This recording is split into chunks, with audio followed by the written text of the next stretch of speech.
Hi everyone, and welcome to Modern Home Girl.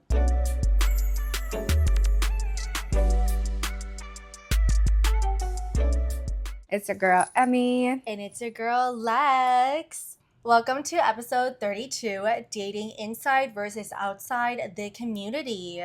So if you are new here, welcome. We are Modern Monk Girl. And if you are a returning listener, then welcome back, girly. So where do we even start with this? We can start with personal experiences, or if you don't have any personal experiences, then, just things that you see happen around our community with, Yes. the dating pool.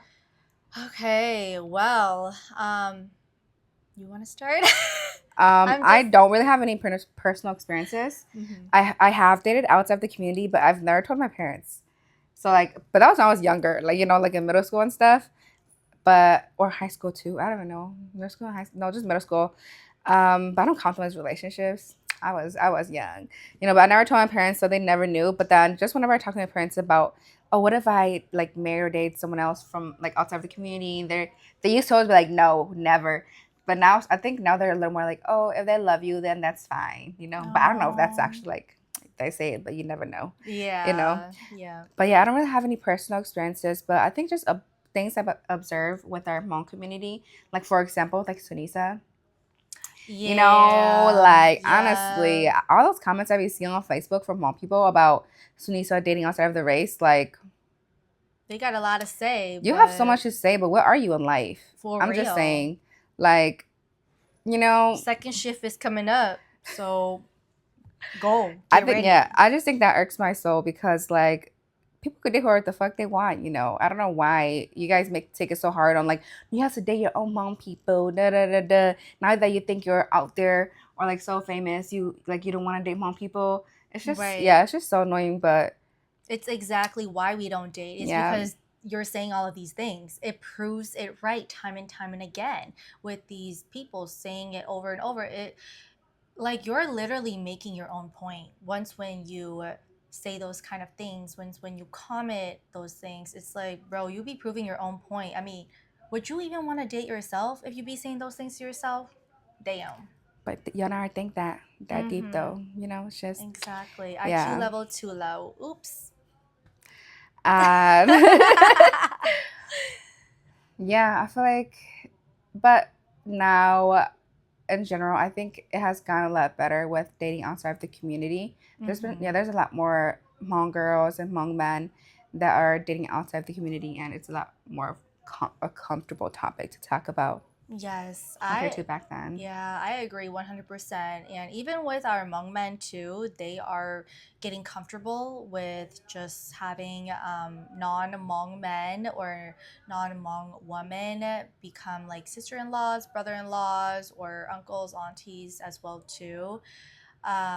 So I think that our community is getting more familiar with that idea and normalizing it even more.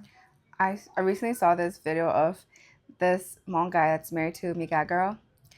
And then her Hmong is better than mine. I was like, excuse me, like you see, she's saying all these words that are so hard. I'm like, wow, and the accent's not even there. She sounds so Hmong too, with all the Hmong, like all those things that we do. Yes. And I was like, what the heck? And like, I love that. See, I love like seeing our culture shared outside of just within our culture.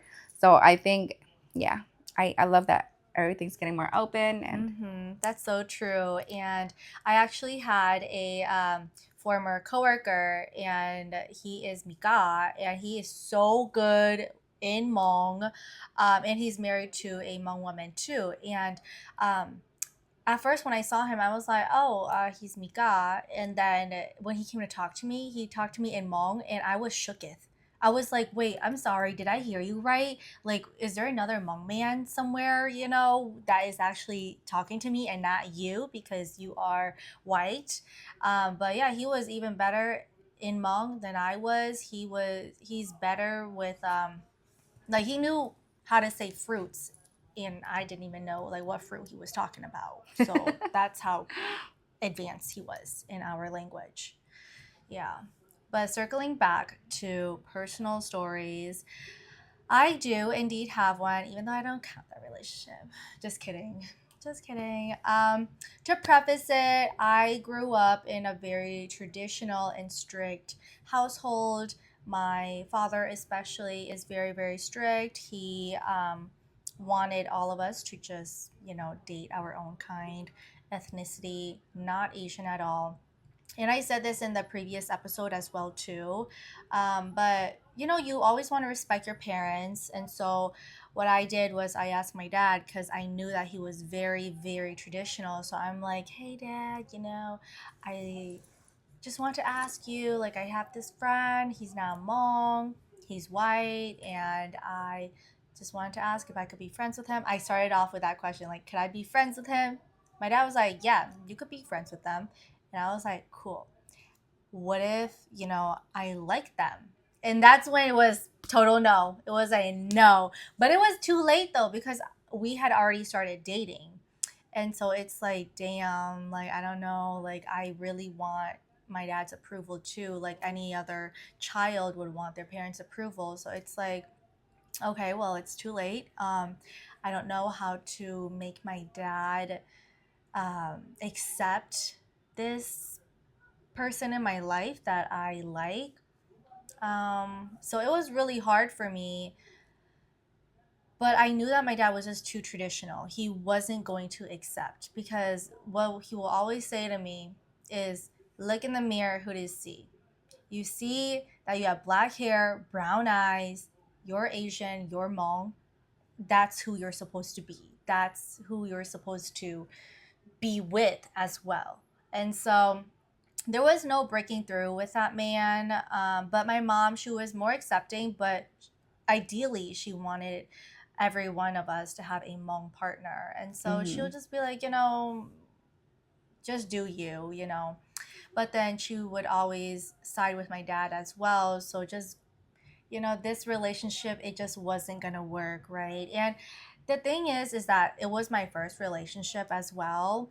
And so I was in high school, and who knew if I was going to marry this man or this boy anyway. So that's why I'm like, I feel like my parents just needed to calm down because I was experiencing how to date. And just like in the previous episode, I said, you just don't wake up and choose that you're gonna date outside of your race. Like, oh, I'm gonna pick a white man today. Like, I didn't even know I was gonna meet the guy. It just happened, and we dated, and that was it.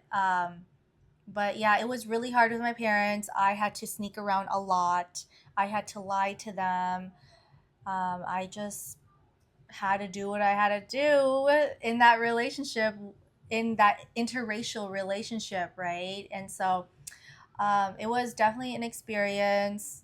I feel like now in my family, it's still not ideal for us children to be with non-Hmong people, but what can they do now? We're all grown up, and I think that now that we are adults too, they can't say anything like le hai chi dao and so it's just like they just have to accept it because we're adults now, and Mm-hmm. it's not like we're little kids Yep. where they can take things away from us. And so that's my little personal story. It was a roller coaster, man. I remember when he came to pick me up, I told him to go way down the block because I swear my family, like my OGs in my family, they are freaking security guards, They okay? sit there staring out the window. Yes. And they notice when your shoes are gone. They're like, ooh, their shoes are not here. And they be paying hella attention. They're like, oh, that's the shoes that they wore today. Oh, that's the shoes that they wear yesterday. And so, you know what I started doing? Whenever I came home, I would take my shoes off and bring it up to my room because I'm just like, I don't need y'all to be looking at my shit. But that's just freaking crazy. I love my family. I love my OGs, but like, damn, Y'all let need to a chill girl out. live. Mm-hmm. Gosh. Yeah, so if you did, or if you are growing up in a strict traditional family, my advice for you, if you're in an interracial relationship and if they don't like it at all, is just do it. Do what you gotta do, honestly, because like in that moment, you're in love, right? I mean, that's why you're in that relationship. And so you're gonna like do anything to be with that person or just to see that person. And so yeah, I think that you just got to do what you do, and then you're eventually gonna learn everything in that relationship and your experiences too. And so yeah, it was tough for me, but I made it through and I'm alive, so So you'll be fine dating someone out of the community. It's okay. yeah, yes. Yeah. So, what are some pros with dating inside the community? Do you think like why Hmong people just want to stick with that? Yeah, I think obviously one major pro is you're never gonna hear your parents bark your ear off. Okay, like I'm currently with a Hmong man, never heard them say anything. Like they just let me do my own thing. And I'm like, wow, this is so different. Like it's nice over here. And low key, it like manipulates you in a way to be with a Hmong person too, because like your parents are so like they're so accepting of it, and they're like, yay, Mm. they give you that approval, Yeah, that like makes sense. yay, like you're finally with a Hmong person, we're so happy. And so like I think that's one pro. You just don't get to hear that from your traditional parents. But also another thing is too is the culture is just like you don't have to explain your culture. Mm-hmm. It's already given. It's like, oh, I don't need to tell you why we eat stuff with fish sauce, right? Like people are gonna be like, ew, fish sauce, that's so gross. But it's like, oh, if you know, you know, and I don't gotta explain it. Yeah. But now a lot of me got to be eating fish sauce too. You know, when Mm-hmm. they go eat like at Asian restaurants and they eat egg rolls, like, oh, fish sauce and sauce, blah blah blah. You know, all that stuff. Yeah. Yep. Yeah. I think pros within the community is just like you said, the understanding of the culture. You don't Mm-hmm. have to explain your culture. You don't have to explain why you do things a certain way. But then every family does things differently, so it's really all depends too if you date someone inside the culture. Mm-hmm. But I think that like with OGs, they know how to talk to your boyfriend. They know that they understand how to do things. They know what's going on compared to who's like outside the culture. They obviously don't know anything that's going on. So it's a lot of like teaching each other. So Mm-hmm. yeah, and like communication is a lot easier. Mm-hmm. OGs sometimes can't speak English, so it's like Oh so yes, the they have barrier. that barrier. Yeah. Even if they want to get to know them, they can't because that barrier. Mm-hmm. So yeah, I think that's like a pro would be like being able to speak the same language, getting to know the other one. Because then without you to translate, they wouldn't be able to communicate with them. But then Yes. love can be shown through different ways. Like Yes. like if you like my boyfriend, you're gonna be feeding him hella food. So it's like yeah, there's so many Exactly. different ways where you can show love to another person, even if they're not Yes. Hmong. Yeah. And also the Mika people we were talking about, they learned our language Hmm. so they can Yeah. communicate. So So we can also learn their language. yeah. I mean, it's a lot harder for the elders, so of course Yes. learn Yeah. English now. But if other cultures are willing to learn our language to be in our culture, Mm-hmm. that speaks a lot, right? So it's Right. like be accepting of it. Mm-hmm. Yeah. So I think some cons of dating inside the culture, there's so many things, y'all. Like honestly, it really depends on who the person you date is, okay? If you get a good one out of the batch, like period. Like we love that, Out but of the then you batch. get a bad one, then it's like damn. But I Mm-hmm. think our culture is just very limited. Not like in a bad way, Mm-hmm. but I feel like everyone knows everyone. Like you'd start dating, then your mom's like, "Oh, you're Yeah. dating them? Oh, I knew them back from Thailand." It's like, oh, Uh-huh. everybody knows everyone. And then just like I think like in Minnesota in general, when I think of dating a Hmong guy, it's just like, damn, I feel like everyone's dated everyone. I just think of like, Yeah. damn, it's like Yeah. dating the community. Mm-hmm. Mm-hmm. Yeah. So I feel like the cons are just, yeah, it's very limited on who you date because nowadays it's just not too many options. Yeah. And everyone just knows everyone. Um, yeah, and then I think there's just so much pressure marrying to like a Hmong family. If they're very, very traditional, it's very different because if you grew up non-traditional, married to a traditional family, you have to do things their way, do how they like, you move into their family. So it's a lot of differences with yeah, dating inside the community and then just like yeah, community gossip. just a lot of things. You know, all those aunties sitting at that family event gossiping. Come on. At the end, no. You know, it's just, Yeah. yeah. To add on with what you said about, everybody dating everybody knows everybody. When we went to LA, it's like, what the heck, what a small world. Like we met the girls there, Yeah. and then Hmong people, we have this term, xizhang, like literally that's what we were doing.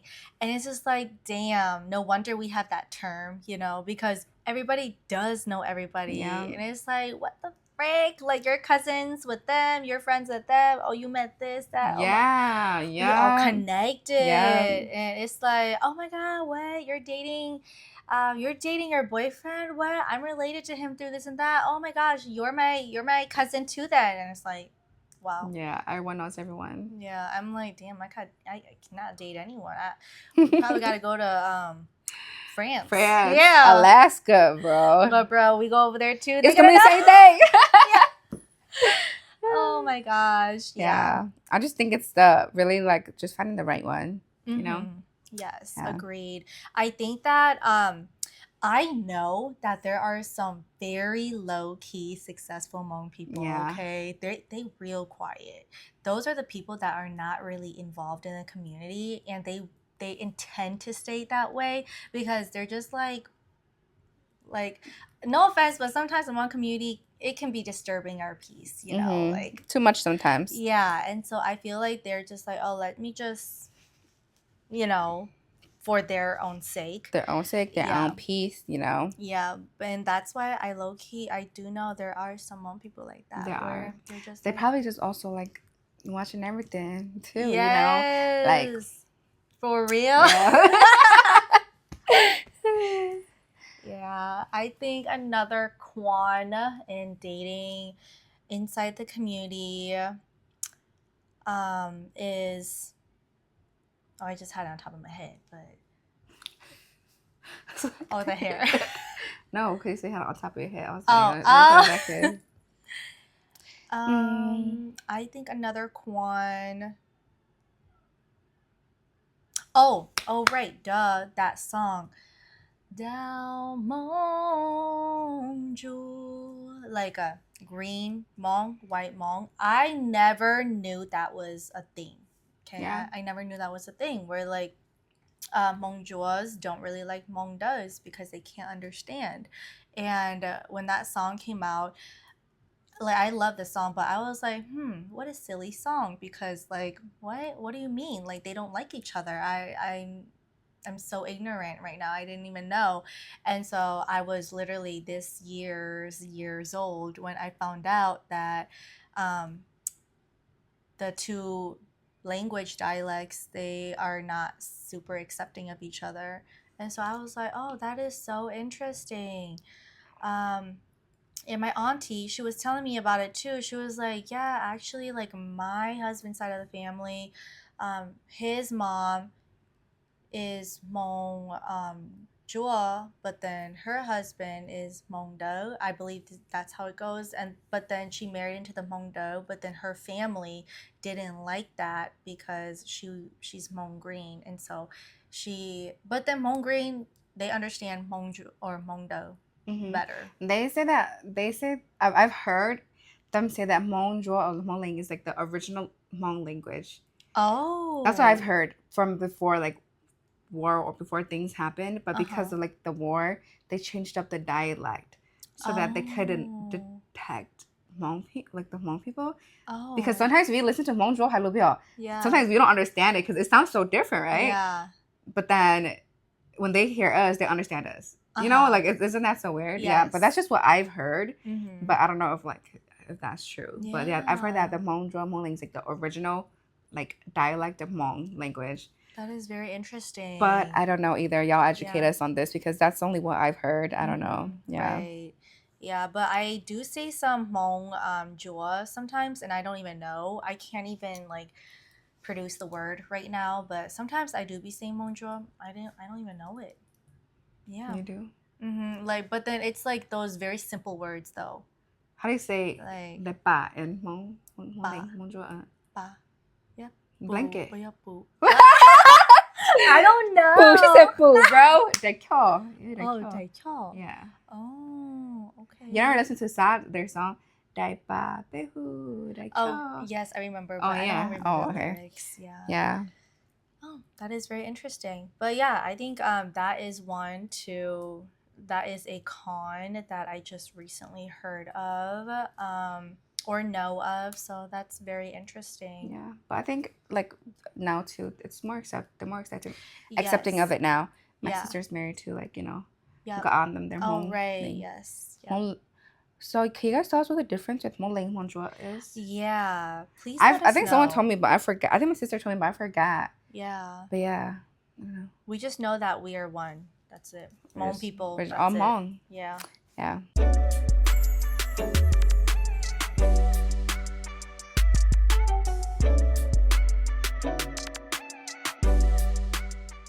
What are some pros of dating outside the community? Since you've dated outside the community before. Yes. Dating outside the community, like for me, it just felt really liberating and dare I say rebellious. But I think that it's a great thing exploring outside of your culture because the person I dated was white, and so I really got to, I guess, experience like the whiteness. I don't know how to say. Experience more of the American culture. Oh yeah, Yes. okay. More of the American culture, like the way they do things, it's literally like what we see on TV or in the movies, and like the food they eat is interesting.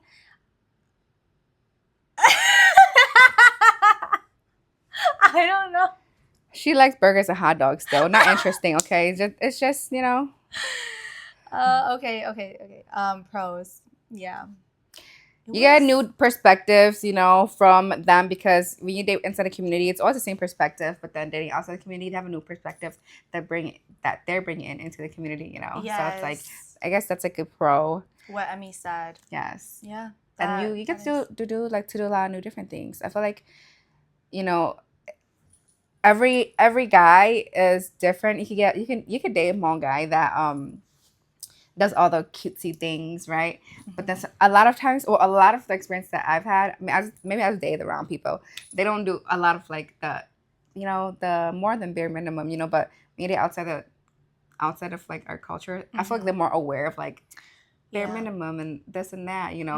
So I feel like sometimes you get a lot more than just the bare minimum from dating outside the culture. Yeah. But then, like I said, it depends on the person. You could be dating someone that is, May, and they could all be the same, not shit. So it really just depends on who you date. But yeah. So the cons with dating outside the community, of course, all the traditions and cultural differences, are basically listed. Yes, like the dowry, the Hmong weddings, all that stuff. Yeah. Yeah. Are they really willing to pay, that much? Inside, right? This is inside or Just outside? Oh, okay. Yeah. Yeah. Oh, yes. Yeah. Yes. Yeah. So all of that, and there's family acceptance. Does your family accept this person, or do they not accept this person? And if they don't accept this person, what are you gonna do? Are you gonna choose them or choose their family? There's always that. So yes. Oh my God, you guys! I just remembered this part of my relationship with my ex, is that it was coming down to choosing, and it was so bad because I was still a kid at that time. Like I was in high school. And I'm like, bro, why are you guys making me choose? Why are you making a kid choose their boyfriend or their family? And like, I had to leave the house, if I was going to choose my boyfriend. But if I chose to broke up with him, then I can stay with my family. We can be one big happy family again. And I was like, damn, it's actually getting to this point where I will actually leave. And so I actually had a talk with my ex-boyfriend. I'm like, hey, like low-key, I do want to move out too because like my family's really toxic, da-da-da. Had that discussion and he was like, you know what? Yeah. And I remember we went to this apartment. We just went to go look at it, but it wasn't an apartment tour. It was just an apartment that was on top of his family business. And he was like, oh, like we could live here. And I was like, oh, this would be so cute. Like, and I was envisioning my life with this man or this boy. Like, I actually was getting so happy and excited because I'm like, bro, I'm leaving my family, like, period. But obviously it didn't go through, because not that I chose my family over him or I would ever choose him over my family, but the relationship just didn't You know, work out. and when it comes to like choosing like the boyfriend or the family, I feel like it's never that. It's just like you are so tired of your family trying to control your life that you Yeah. just choose that because you're Yes, so you have no tired of that control. choice. Yeah. Yeah. Hmm. So it's not really like, oh, I'm choosing my boyfriend over my family. No, you love Yeah. your family, but it's like, can you guys just stop trying to have so much control over my life? Like it's just Hmm. so toxic. Yeah. Yeah. So I think that's among a lot of like elders don't understand too. Like when they give you that option and you choose that option, it's not because you don't love them. It's because Right. why are you doing this to me? You Yeah. do this to me so much, and you push me to this point where I have to go. But that I Hmm. still love you guys. If you were able to just accept, then we'll just be together, right? Because Yeah. you're not trying to control my life or what I do. So I Right. don't think it's ever like I'm choosing my boyfriend over my family. Hmm. And then when you actually do leave, they get so hysterical Yeah, and they're like, oh my God, they never loved me. They never loved yeah, us. yeah. And it's just like, bro, you're the issue. And Hmm. I think that, as much as we give our OGs that excuse, like that's how they grew up and that's all what they know, and we can't teach them new things, it's like, there's an extent to it where it's like it really is your fault and I'm done giving you excuses because you're this old now and you still are not fixing yourself. Like, there's always room for improvement. As long as you're Hmm. living, you should always be improving yourself. Every day. Even if you're 80 years old, like, damn, you could learn something new still. Like, literally, they say you learn everything new or you learn something new every day. And it's like, it doesn't matter how old you are still inclined to learn something new. So that's why it gets to a point where we stop making excuses for our OG. The reason why, oh, that's the reason why they're like that because they grew up like that. They have trauma, da da da. Okay, we'll figure it out. Like, we're not in war anymore. Like, I get it. You went through a lot of that shit. I will never understand it because I wasn't there. But then it's like, you're here now, you're safe, you're here with your family, remember what you envisioned, now it's here with you. And so that's why I just feel like it gets to an extent where it's just like, it is what it is, can't do anything about it, because if I tried on my part, you're not trying on your part, then what, What do you do now? yeah, Yeah. exactly. So yeah, I just feel like even with dating, outside the culture, we can still preserve our culture because you do see a lot of like interracial marriages now where the Hmong kids are so good at speaking in Hmong, Mm-hmm. more than like even when like two married Hmong couples, their kids English is better than Yeah. Hmong. But you see a Mm-hmm. Hmong and Gap couple, they're good at Hmong and English. So I just think Yes. like we can still preserve our culture as Mm-hmm. long as we ourselves take accountability in educating our child. Mm-hmm. So yeah, I think that what elders are scared of Hmong culture disappearing, it's like, well, let's teach the correct things, not the Right. wrong things. Because if we continue to teach the wrong things, of course the culture is going to disappear because we don't want those wrong things. Mm-hmm. Yeah, Yeah. I agree 100%. And just to add on to that is, ask your elders questions. And I think for the elders too, be able to give out answers because, Yes. like, sometimes my elders they be like, you ask too much questions. I'm like, well, I'm genuinely curious on our Mhm. culture and Mhm. history and why we do what we do. Like, example, my family, our religion is shaman, and so my grandpa was a shaman. And so whenever he's doing the ritual, he has that thing The that veil. covers, yeah, the veil The that veil. covers his face. And so I asked, I was like, oh, why does he have that over his face? Like, are his eyes closed? Like, what's happening? And then they'll be like, oh, why are you asking so much questions? And it's like, well, I want to know, isn't this my religion too? Like, I'm Mhm. confused. And then Yeah. it drives them away from the culture Mhm. because you don't want to teach it. Yeah. And so, just like Emmy mentioned, I think just preserving our culture in the right In the right way, way. it keeps our culture. Yes. Yeah, and so Hmong people, we're gonna live on. Live We on. will forever. Yeah. All right, so thank you so much, you guys, for tuning into our 32nd episode. Still can't believe it's already 32, episode 32. Mm-hmm. Yeah. Yeah, but Oh, wait. We're in Cancun, by the way. Yeah, we are. Forgot to mention that. That's, tropicals. Yeah, we are in Yes. Cancun, doing our episode in Cancun. Mm-hmm. That'd be nice to just get an episode in. We just really been relaxing, Yeah.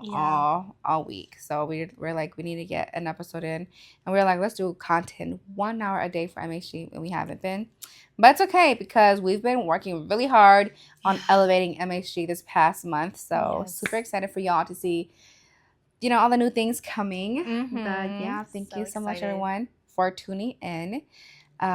If we ever need to want to talk to about your relationships, dating outside the community or inside the community, you have us to talk to. Like always, DM us on Madam Hmong Girl on Instagram, Facebook, or TikTok too. Yeah, anywhere really.